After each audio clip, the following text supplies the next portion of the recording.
नमस्कार दोस्तों, सानवी क्लासेस आल एग्जाम में आपका बहुत बहुत स्वागत है।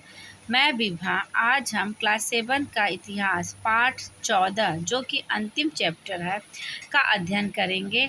अगर आपको मेरा वीडियो अच्छी लगे तो लाइक करिएगा और मेरे चैनल को सब्सक्राइब करना ना भूलिएगा। आइए स्टार्ट करते हैं। मुगल कालीन समाज एवं संस्कृति। मुगलों के शासनकाल में देश में सामाजिक, राजनीतिक और आर्थिक जीवन में महत्वपूर्ण परिवर्तन हुए। भारत के विभिन्न भागों तथा अलग-अलग धर्मों और नस्लों के लोगों ने अनेक प्रकार से सांस्कृतिक विकास में योगदान दिया, जिससे एक नई संस्कृति का विकास हुआ। सामाजिक और धार्मिक स्थिति। भारत में मुगलों के आगमन से सामाजिक जीवन पद्धतियों में बदलाव आया। जाति व्यवस्था के अंदर ही नई जातियां और उपजातियों का उदय हुआ।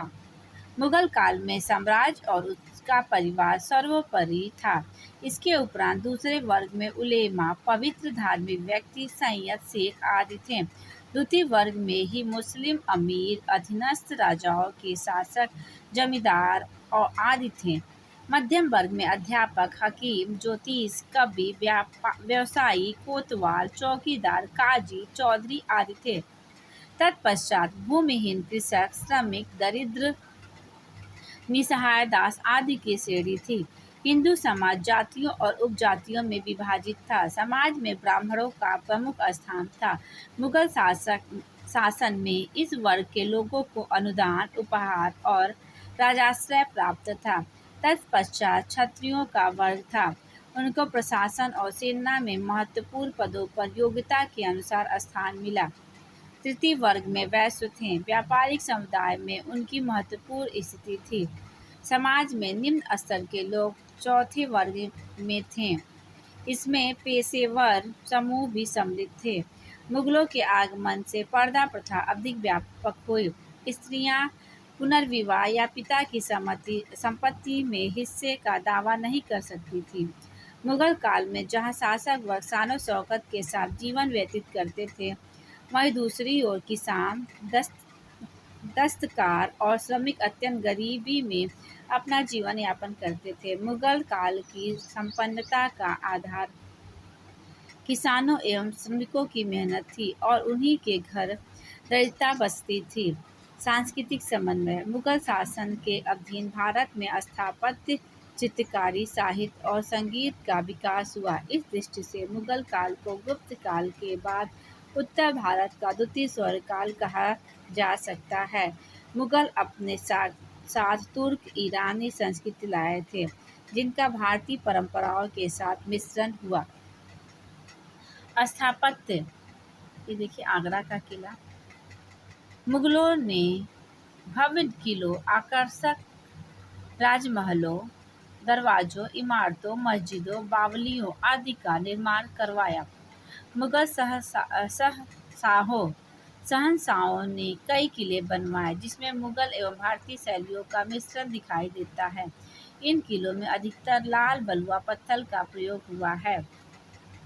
महलों में स्थानीय गुजराती, बंगाली तथा फारसी शिल्पकला का मिश्रण देखने को मिलता है। इनमें छज्जों और सुंदर छतरियों का इस्तेमाल किया गया है। इनकी दीवारों और छतों की सजावट में फारसी एवं मध्यम एशियाई प्रभाव देखा जा सकता है। शाहजहां द्वारा बंगला शैली में निर्मित आगरा किले का एक छज्जा, जोधा भाई महल का छज्जा गुजराती शैली में। कई इमारतों में सफ़ेद तथा लाल बलुआ पत्थरों का प्रयोग किया गया है। हुमायूं का मकबरा दिल्ली, अकबर का मकबरा सिकंदरा आगरा। मुगल शहंशाहों ने इमारतों को सजाने के लिए अर्ध बहुमूल्य पत्थर जैसे नीलमणि, फिरोजा आदि का प्रयोग फूल पत्तियों की आकृतियों तथा ज्यामितीय आकारों को बनाने के लिए किया। सजावट की इस पद्धति को पिएत्रा द्यूरा एक प्रकार की नक्काशी कहते हैं।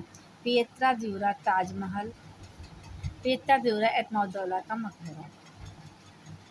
कुछ इमारतों में अरबी भाषा में कुरान की आयतें देखने को भी मिलती है। इसमें देखिए इनकी इमारतों की विशेषताएं इनके विशाल गुंबद, मेहराब, दरवाजे और ऊंचे चबूतरे हैं।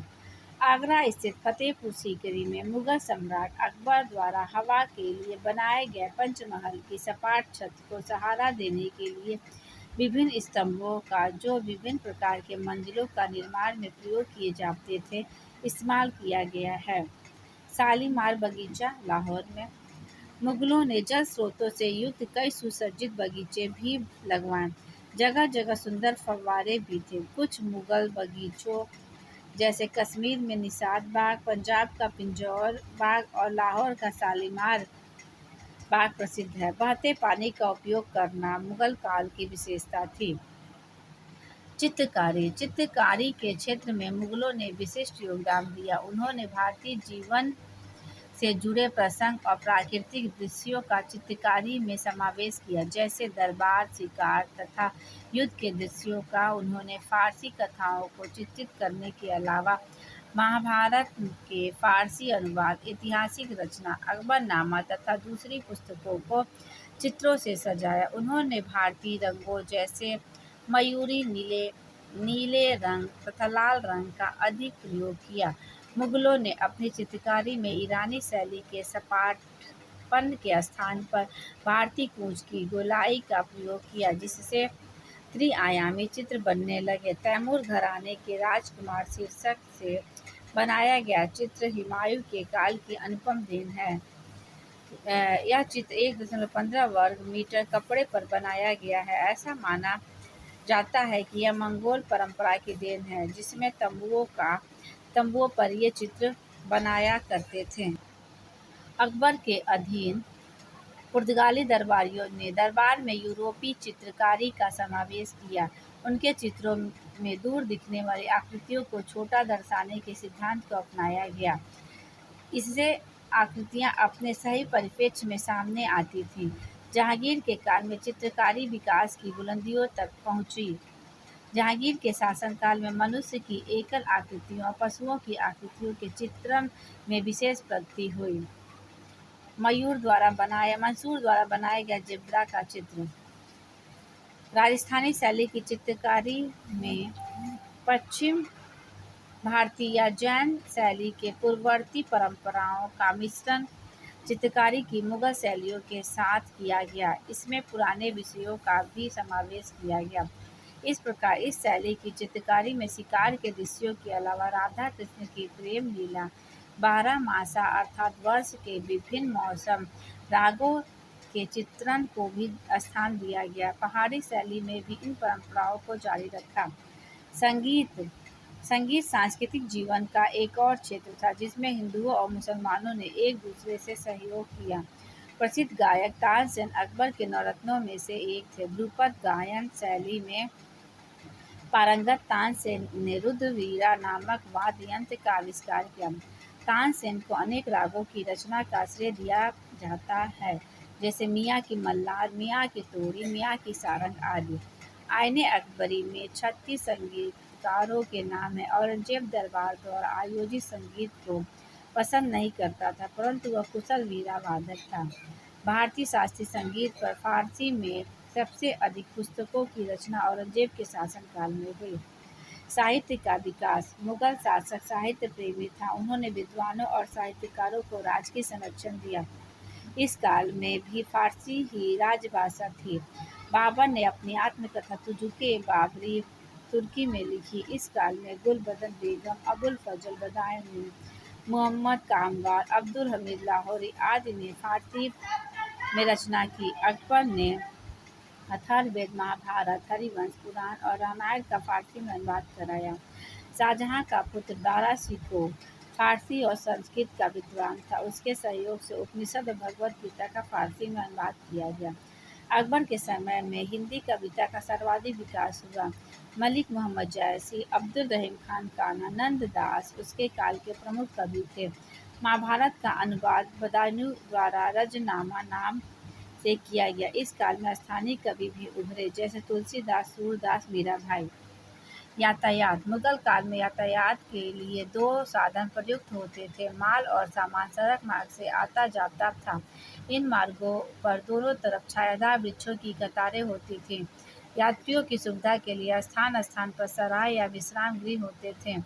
व्यापार हेतु जल मार्ग का भी प्रयोग किया जाता था। कश्मीर, बंगाल, सिंध, वर्तमान उत्तर प्रदेश तथा पंजाब में नदी या जल मार्ग अधिक प्रयुक्त होते थे।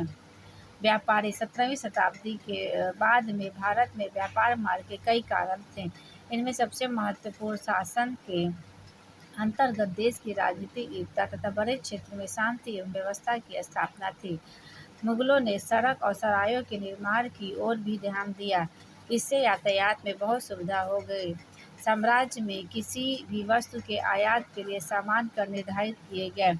मुगलों ने शुद्ध चांदी के रुपयों का प्रचलन प्रारंभ किया, जिसकी सारे भारत में ही नहीं वरन विदेशों में भी मान्यता थी। इससे भारत के व्यापार को और बढ़ावा मिला। इस काल में भारत में महत्वपूर्ण व्यवसाय था कपड़ा बनाना। सूती कपड़े तैयार करने के केंद्र देश भर में थे। इनमें प्रमुख थे गुजरात में पाटन, उत्तर प्रदेश में बनारस, जौनपुर, बिहार में पटना और उड़ीसा एवं बंगाल के बहुत से गांव। ढाका जिला विशेष रूप से अपने मलमल के महीन कपड़े के लिए प्रसिद्ध था। कपड़ों के रंगने का व्यवसाय भी उन्नत था। साल तथा गलीचा बुनने के व्यवसायों ने अकबर के संरक्षण में उन्नति की। एक और कारण जिससे भारत का व्यापार बढ़ा वह था 17वीं शताब्दी के प्रारंभ में अंग्रेज तथा डच व्यापारियों का भारत आया। भारत के व्यापारियों ने उनका स्वागत किया, क्योंकि इनमें समुद्र व्यापार पर पुर्तगालियों के एकाधिकार को समाप्त करने में सहायता मिली। भारत का यूरोपीय बाजार के साथ सीधा संपर्क स्थापित हो गया। कालीकट, मछलीपट्टनम, हुगली, श्रीपुरा, चटगांव इस समय के प्रमुख बंदरगाह थे। यहाँ से भारतीय माल अफ्रीका के समुद्र तट, दमिश्क और सिकंदरिया आदि तथा यूरोप के विभिन्न देशों को ले जाया जाता था। साथ ही यह माल चीन, श्रीलंका, इंडोनेशिया एवं भारतीय टापुओं को जाता था। इन वस्तुओं में गुड़, चीनी, मक्खन, रुई से निर्मित वस्तुएं, अनाज, तेल, बाजरा, ज्वार, चावल, नील, सुगंधित पदार्थ, कपूर, लौंग, नारियल, चंदन की लकड़ी, अफीम, काली मिर्च, लहसुन प्रमुख थी। इसी प्रकार सोना मुक्त द्वीप समूहों चीन, जापान, मोरक्को आदि से और मूंगा तथा अन्य रत्न फारस और अरब के राज्यों से आते थे। पारा लिम्बन से सीसा, ऊनी वस्त्र, सिल्क, साटन के कपड़े यूरोप से आते थे। जहाँ तक थल मार्ग के व्यापार की बात है, मध्य एशिया, तिब्बत तथा अफगानिस्तान से मेवे तथा फल, हींग, कस्तूरी, सोना, तांबा, सीसा, शहद, सोहागा, मोम, पक्षी एवं घोड़े आयात लिए जाते थे। इस तरह देश के भीतर आंतरिक व्यापार भी उन्नत था। प्रत्येक गांव में एक छोटा बाजार होता था। कस्बे के बड़े बाजार समय समय पर लगते थे। फेरी लगाने वाले भी अच्छा व्यापार करते थे। बंजारे दूरस्थ प्रदेशों तथा सेनाओं की आपूर्ति का काम करते थे। कई बार हमें बड़े काफिलों का उल्लेख मिलता है, जिससे माल 40,000 बैलों के ऊपर लदा रहता था। सेना, राजस्व, व्यापार और कृषि कार्य में सल्तनत काल तथा मुगल काल में क्या अंतर दिखाई देता है? मुगल काल मूल्यांकन संस्कृति। मुगल शासकों ने भारत में सामाजिक सांस्कृतिक समन्वय के क्षेत्र में महत्वपूर्ण योगदान दिया। इस दिशा में भक्ति और सूफी संतों के उपदेशों का भी जनता पर अत्यधिक प्रभाव पड़ा। सूफी संतों ने मानव को शांति एवं भाईचारे का संदेश दिया। इससे हिंदू मुस्लिम एक दूसरे के निकट आए। सूफी संतों ने शेख सलीम चिश्ती, मखदूम शेख, अब्दुल कादिर, शाह हुसैन, शेख अब्दुल हक, शेख मोहम्मद गौरी, शेख अहमद शाह और शाह वली उल्लाह मुख्य हैं। इस काल में भक्त संतों में सर्वप्रथम गुरु नानक देव हैं। उन्होंने महान सूफी संत शेख फरीद के साथ सत्संग किया। नानक ने जाति भेदभाव और वह आडंबर समाप्त करने का प्रयास किया। इसी काल में तुलसीदास, सूरदास, मीराभाई, मूलक दास, दादू दयाल, गज्जब, चैतन्य महाप्रभु आदि भक्ति संत हुए। इसी काल में चैतन्य, कबीर जैसे संतों ने देश के विभिन्न भागों में इस्लाम और हिंदू धर्म के बीच अनिवार्य एकता पर बल दिया। धार्मिक पुस्तकों के शाब्दिक अर्थों के बजाय प्रेम और भक्ति का आधार धर्म पर बल दिया गया।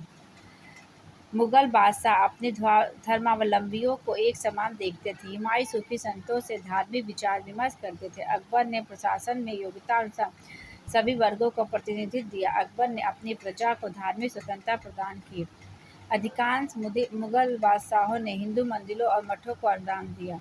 मुगल शासकों ने संस्कृत साहित्य का फारसी में अनुवाद करा के स्थानीय भाषाओं के साहित्य को संरक्षण देकर, धार्मिक सहिष्णुता की अधिक उदार नीति अपनाकर और दरबार तथा सेना में हिंदुओं को महत्वपूर्ण पद देकर हिंदुओं और मुसलमानों के पारस्परिक समझ पैदा करने की कोशिश की। सूफी संतों के आगमन ने धीरे धीरे हिंदू धर्म और इस्लाम के मूलभूत सिद्धांतों को बेहतर समझ पैदा की और यह बताया कि दोनों में काफ़ी कुछ समानता है। इससे पारस्परिक सद्भाव और सहिष्णुता की भावना का विकास हुआ। उन्होंने क्षेत्रीय भाषा और साहित्य का विकास में भी योगदान दिया। विदेशों में भेजे प्राचीन भारत में विदेशी धर्म प्रचारक भारत में धर्म प्रचार के लिए आए और भारतीय धर्म प्रचारक भी विदेशों में भेजे गए। मुगल काल में भी भारत से विदेशी धर्म प्रचार भारत में आया। तकनीक और प्रौद्योगिकी। मध्यकालीन भारत में वार्षिक कैलेंडर के आधारित प्रमुख पर्वों, त्योहारों, ग्रहणों और ज्योतिष ग्रहों या नक्षत्रों में निर्धारण में खगोल की उपयोगिता थी। शेर मंडल की तीसरी मंजिल पर हुमायूं द्वारा विकसित वेधशाला एवं पुस्तकालय थे। ग्रहों तथा ज्योतिष में उनका व्यक्तिगत ज्ञान अत्यधिक था। अकबर के काल में वाराणसी की वेधशाला का निर्माण उनके निर्देशानुसार हुआ। अकबर ने एक नवीन कैलेंडर का निर्माण कराया जिसमें इलाही संवत नाम दिया गया। इसकी शुरुआत शासनकाल के प्रथम दिन से मानी जाती है। इतिहासकार के अनुसार तुर्की और मुगल शासकों का समुद्र से कोई संबंध नहीं रहा। मुगलों ने विदेशी व्यापार को महत्व दिया, इसलिए यूरोपीय व्यापारी कंपनियों को संरक्षण समर्थन भी दिया, किंतु राष्ट्र के विकास में नौसैनिक शक्ति की महत्ता को नहीं समझ सके। भारतीय शिल्पी जहाज निर्माण जैसे क्षेत्रों में यूरोपीय शिल्पियों की नकल करते थे। भारतीय कारीगर काफ़ी कुशल थे, लेकिन यांत्रिक क्षेत्र में यूरोपीय कारीगर इनसे आगे थे। बारूद रखने का मुगल कालीन बर्तन है ये। मुगल कालीन शासकों ने नौसैनिक क्षेत्र में अपेक्षाकृत कम ध्यान दिया, जबकि यूरोपीय नौसैनिक क्षेत्र में मुगलों से अग्रणी थे। तोपखाने के क्षेत्र में यूरोपीय भारतीयों से श्रेष्ठ थे। मुगल सेना के पास भारी तोपें होती थी, जिन्हें एक स्थान से दूसरे स्थान पर ले जाना कठिन होता था, तथा उनके पास कुछ हल्की तोपें भी हुआ करती थी। फ्रांसीसी यात्री बर्नियर ने मुगल तोपखाने के लिए कहा कि हल्की तोपें रकाब तोपों की तरह थी और बहुत अच्छी थी। यूरोप में 17वीं शताब्दी में बंदूक का इस्तेमाल होने लगा था, जबकि भारत में 18वीं शताब्दी में बंदूक का प्रयोग प्रारंभ हुआ। मुगल सेना द्वारा प्रयोग किया गया सिर का लौह। आर्थिक स्थिति। मुगल काल में आर्थिक विकास में और अधिक प्रगति हुई। व्यापार और वस्तु निर्माण का विस्तार हुआ। खेती बाड़ी में भी सुधार हुआ, परंतु यूरोप की तुलना में भारत न केवल विज्ञान और प्रौद्योगिकी के क्षेत्र में बल्कि अन्य मान्यताओं में भी पिछड़ा ही रहा। माल का ज़्यादातर निर्माण छोटे पैमानों पर ही किया जाता था। मशीनों का कोई इस्तेमाल नहीं किया गया। कारीगर सरल से सरल औजारों से ही काम करते थे। नतीजा ये हुआ कि कोई कारीगर चाहे जितना भी कुशल रहा हो, उसकी उत्पादन क्षमता निम्न कोटि की ही रहती थी। 17वीं और 18वीं सदी में दादनी प्रथा का चलन हुआ, जिसके अनुसार देशी विदेशी दोनों व्यापारी कारीगरों को काम करने के लिए थोड़ी बहुत पूंजी दे दिया करते थे, और जब वे माल तैयार कर लेते थे तो उनसे ले लेते थे। इससे कारीगर इन लोगों के और भी मोहताज हो गए। ऐसी परिस्थितियों में अंग्रेजों ने भारत को जीतने और उसे एक उपनिवेश बना लेने में कामयाबी हासिल की। अब भारत पूरब का कारखाना होने की बजाय पश्चिम के लिए कच्चे माल का आपूर्ति बन गया था।